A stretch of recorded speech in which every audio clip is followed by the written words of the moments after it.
নমস্কাৰ এই মুহূৰ্তত জনাইছোঁ অসমৰ প্ৰত্যেকগৰাকী জনসাধাৰণৰ বাবে কেইবাটাও গুৰুত্বপূৰ্ণ খবৰ। আজি হৈছে 30 জানুৱাৰী।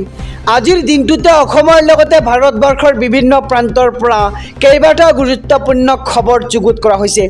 এই মুহূৰ্তত জনাইছোঁ আজিৰ প্ৰথমটো খবৰ।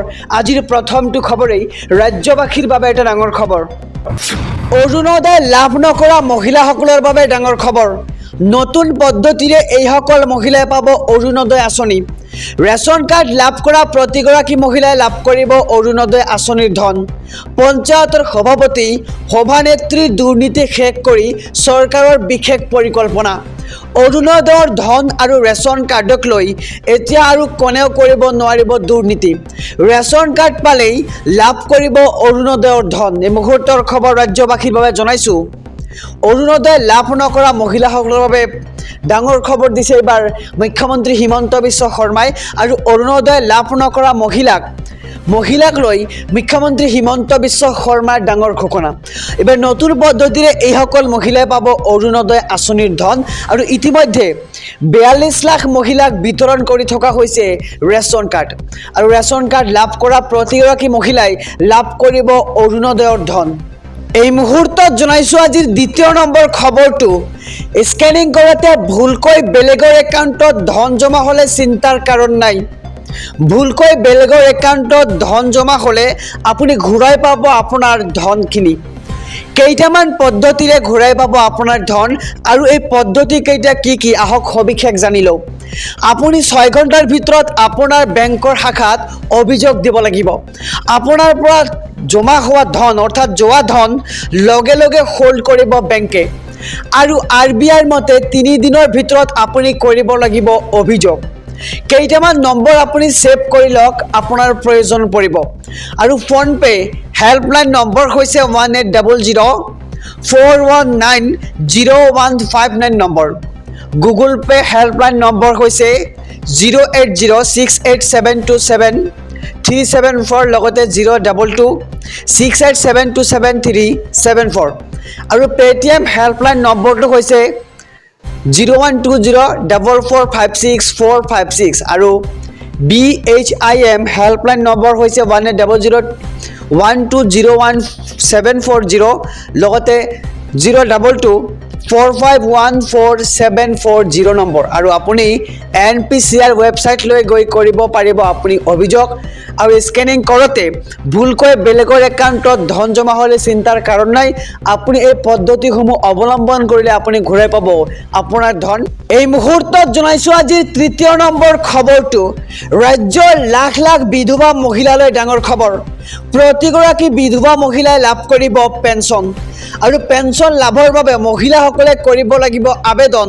আৰু আবেদন কৰিলে লাভ কৰিব আপুনি বিধৱা পেঞ্চনৰ সুবিধা। এই মুহূৰ্তৰ খবৰ ৰাজ্যবাসীৰ বাবে জনাইছোঁ যে বিধৱা মহিলালৈ এই ডাঙৰ সুবিধা আনিছে মুখ্যমন্ত্ৰী হিমন্ত বিশ্ব শৰ্মাই। আৰু বিধৱা পেঞ্চন লাভৰ বাবে কিদৰে কৰিব আবেদন। আৰু 45ৰ পৰা 60 বছৰৰ ভিতৰত বিধৱা মহিলাসকলে কৰিব পাৰিব আবেদন। আৰু BPL অথবা APL কাৰ্ড হোল্ডাৰসকলেও কৰিব পাৰিব আবেদন। আৰু ইন্দিৰা গান্ধী ৰাষ্ট্ৰীয় পেঞ্চন আঁচনিৰ অধীনত আপুনি লাভ কৰিব এই পেঞ্চনৰ সুবিধা। আৰু প্ৰতিমাহে 300 টকাকৈ সোমাব আপোনাৰ বহুমূলীয়া একাউণ্টত। আৰু আবেদনৰ বাবে কি নথিপত্ৰৰ প্ৰয়োজন হ'ব সবিশেষ জানি লওঁ। পান কাৰ্ড, আধাৰ কাৰ্ড, ভোটাৰ কাৰ্ড থাকিব লাগিব আবেদনকাৰীসকলৰ লগত। আৰু লগতে বেংক একাউণ্টৰ সৈতে সংযুক্ত হৈ থাকিব লাগিব আপোনাৰ মোবাইল নম্বৰ। আৰু বেংক একাউণ্টৰ সম্পূৰ্ণ তথ্য দাখিল কৰিব লাগিব আবেদনকাৰীয়ে। আৰু স্বামীৰ মৃত্যুৰ প্ৰমাণ পত্ৰ জমা দিব লাগিব আবেদনকাৰীজনে। আৰু কিদৰে কৰিব আবেদন এয়াও জনাইছোঁ। ইণ্টাৰনেটত গৈ আবেদন পত্ৰ ডাউনলোড কৰিব লাগিব আপোনাক। আৰু তাৰ পিছতেই ক'লা চিয়াহীৰে সূক্ষ্মভাৱে পূৰণ কৰিব লাগিব প্ৰপত্ৰখন। আৰু প্ৰপত্ৰৰ সৈতে যাৱতীয় নথিপত্ৰ জমা দিব লাগিব আপোনাক। আৰু ব্লক অফিচ, VCDC অথবা গাঁও পঞ্চায়তত আপুনি জমা দিব লাগিব। অৰ্থাৎ আপুনি এই প্ৰপত্ৰখন পূৰণ কৰি আপুনি জমা দিব পাৰিব। আৰু তাৰ পিছতেই সকলো তথ্য শুদ্ধ হ'লে আপোনাৰ প্ৰপত্ৰ গ্ৰহণ কৰা হ'ব। আৰু ইয়াৰ পিছতে আপুনি লাভ কৰিব আপোনাৰ এই বহুমূলীয়া পেঞ্চন। আৰু প্ৰতি মাহৰ 10 তাৰিখে পুৱাতে আপোনাৰ মোবাইললৈ আহিব ধনসমূহৰ মেছেজ। ৰাজ্যবাসীৰ বাবে জনাইছোঁ আজিৰ 4ৰ্থ নম্বৰ খবৰটো। মেট্ৰিক উত্তীৰ্ণৰ বাবে ওলাইছে চাকৰি। আৰু অসম পুলিচত ওলাইছে 269টা পদ। এই মুহূৰ্তৰ খবৰসমূহ ৰাজ্যবাসীৰ বাবে, যিয়াৰে পুৰুষৰ বাবে 186টা আৰু মহিলাৰ বাবে 78টা পদৰ বিজ্ঞাপন প্ৰকাশ কৰা হৈছে। আৰু 18 বছৰৰ পৰা 40 বছৰৰ প্ৰাৰ্থীয়ে কৰিব পাৰিব আবেদন। আৰু 14,000ৰ পৰা 60,500 টকালৈকে আপুনি দৰমহা লাভ কৰিব। আৰু কেনেকৈ কৰিব আবেদন, আহক সবিশেষ জানি লওঁ। www.slprb.assam.gov.in যোগে আপুনি কৰিব পাৰিব এই আবেদন। আৰু 2024ৰ 1 জানুৱাৰীৰ পাছত উঠা ফটোহে গ্ৰহণযোগ্য হ'ব। আৰু হোমগাৰ্ড ট্ৰেইনিং চাৰ্টিফিকেট বা NCCA চাৰ্টিফিকেট আপোনাৰ প্ৰয়োজন হ'ব। আৰু লগতে 1 ফেব্ৰুৱাৰীৰ পৰা আপুনি কৰিব পাৰিব এই আবেদন।